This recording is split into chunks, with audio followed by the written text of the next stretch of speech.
Sonia, and welcome to this Honey and Bee tutorial on how to complete the hand embroidery for a fawn's eye. Now, if you're new to embroidery, please do not be put off by the idea of what we're about to complete. It is going to be broken down into the different elements involved, and even if you're a beginner, in little to no time, I feel that you'll be able to do the fawn eyes with confidence. Now, here's one that I did earlier.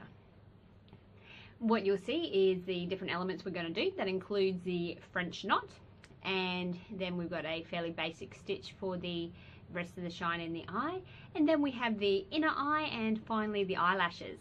So we're going to go through each and every one of those to help you complete your very own woodland fawn. Okay, so are you ready to do it? Let's get into it. Okay, so what we are looking at first is the embroidery for the French knot and the eye shine of the pupil.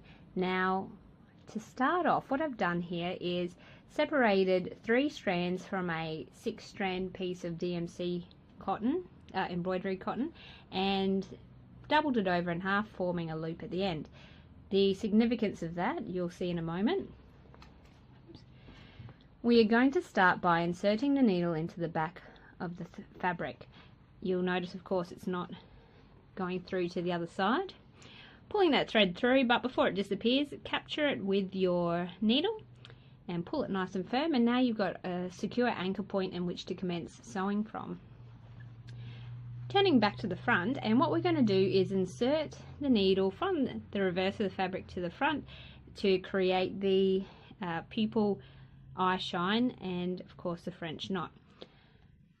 So insert the needle in and pull it all the way through, and this will be the position of your French knot. What we're going to do next is the slightly tricky part. So holding your thread in one hand nice and firmly, we're going to wrap the needle once, twice with the embroidery cotton. Now you'll see that's what it should vaguely look like. What we're now going to do is insert the point of the needle back into the felt. We want to do it just next door to the exit point. We don't want to do it right on top, because sometimes if you do it right on top, you'll actually pull your knot all the way through to the opposite side.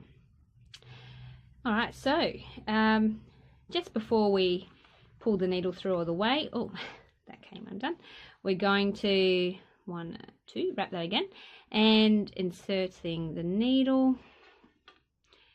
Make sure there is no space between your knot that you've created and the felt, and holding that thread fairly securely, approximately 1 inch away, pull that through.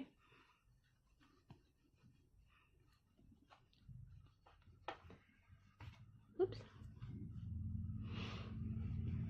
Pulling nice and firmly, and there we have your French knot. Now, if as you completed that step the French knot was not flush against the felt here, you would unfortunately just need to snip it off and start again, because we need it to be nice and cozy against the felt. Alright, now on to sewing the remainder of the eye shine. Just doing a fairly basic stitch about this point, and we're going to do 4 stitches just following the curvature of the pupil. 1,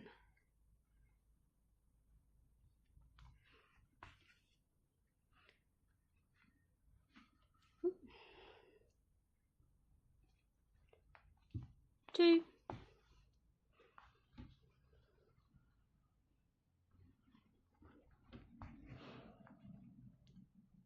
3,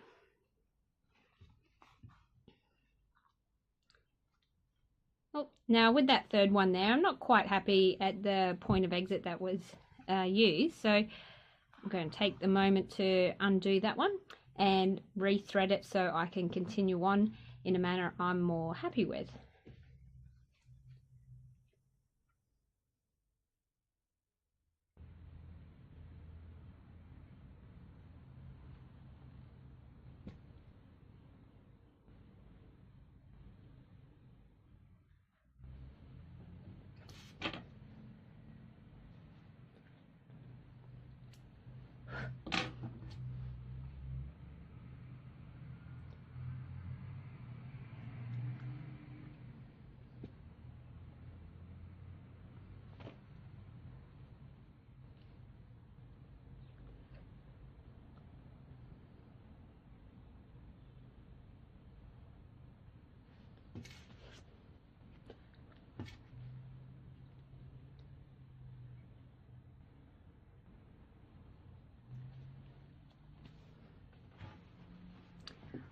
once you have rethreaded that, let's continue on.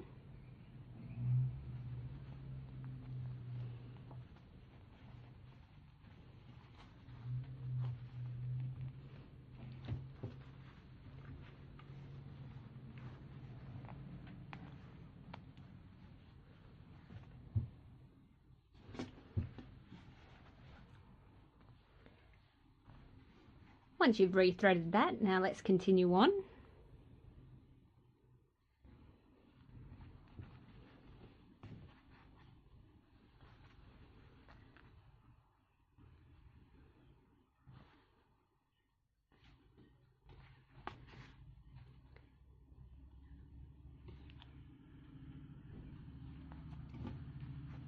And there is our fourth and final stitch. Alright, so now what we're going to do is bring the needle back again to the top by inserting through one of those last stitches you made. And now just moving the needle, or passing the needle rather, under each of those stitches.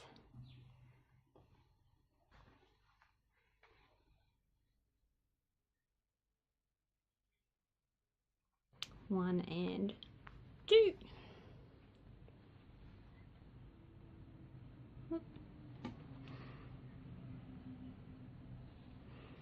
Just didn't go through all those stitches in. Here we go. Fix that. 3.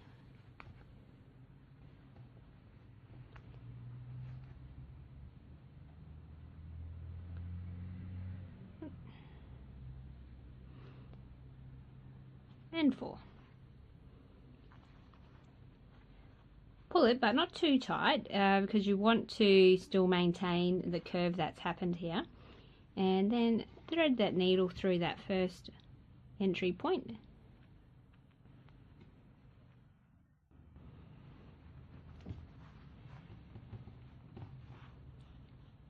And bring it all through to the reverse. Once you're happy with how that's sitting, turn to the back and pass the needle through the fabric a few times, of course not allowing it to pierce through to the front. And on the third and final one, what I just do is, instead of pulling that all the way through, I will remove the needle, separate those strands, so usually just grab 3 of them, and remove that from that stitch I started to make, and here just tying a double knot, right over left, left over right, so nice and secure.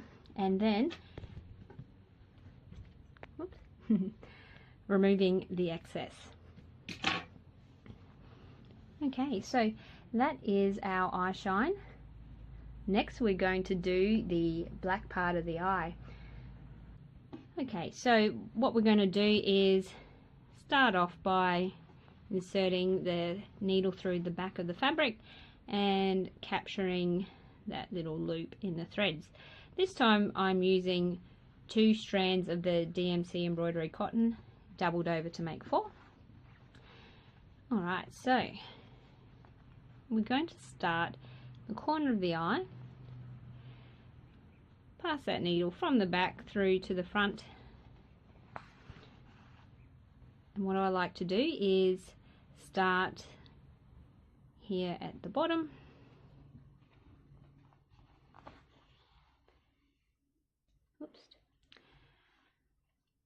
following the markings that I made with the water soluble or air erasable marker earlier.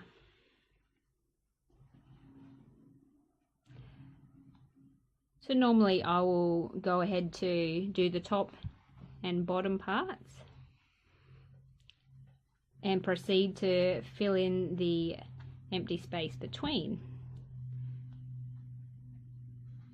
This may take you more stitches than myself, or maybe even less, but basically what we're going to do is continue until we cannot see, unless we're trying really hard, any colour of the felt within that corner of the eye. Try not to pull it too tight. You want it nice and firm so that you don't have slack stitches. A bit of a look at the back there. But you don't want to pull it too tight that it starts to bunch up your fabric and felt. You'll notice that if it happens, and if that's the case, identify which stitch may have caused it to loosen it off.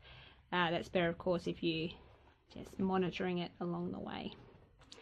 It's a bit of a annoyance to have to undo a large amount.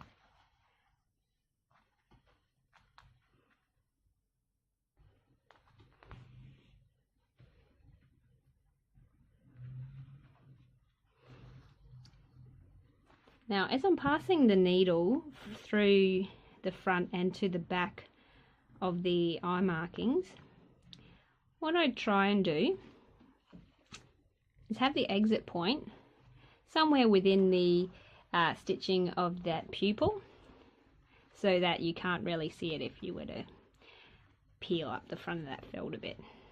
Curious eyes, curious hands.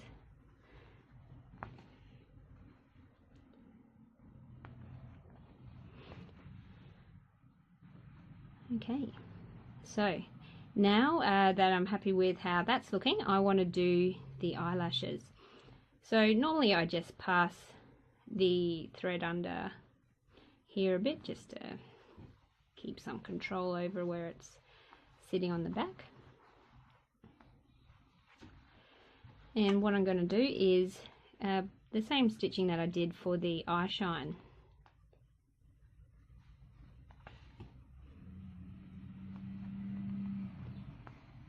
One,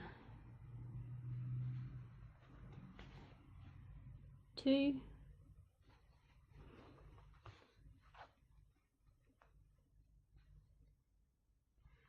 three, and 4. So normally I like to do 4 of these individual stitches, and once I've done the last one, put the needle back through, so from the reverse to the front side, like we did with the eye shine.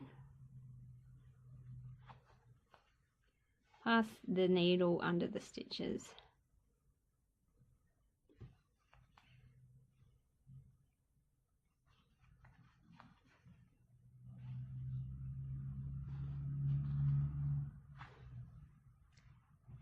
And then serge back. Now I'm going to need to start a new bit of thread to finish that one, but I think you have got the idea on how that needs to be completed.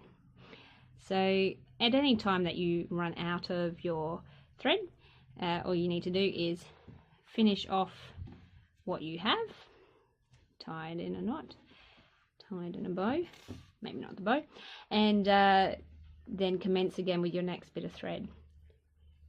It's better to stop when you've got a decent amount of tail to tie off as opposed to waiting until the very last possible moment and then finding it difficult to complete any tie off technique.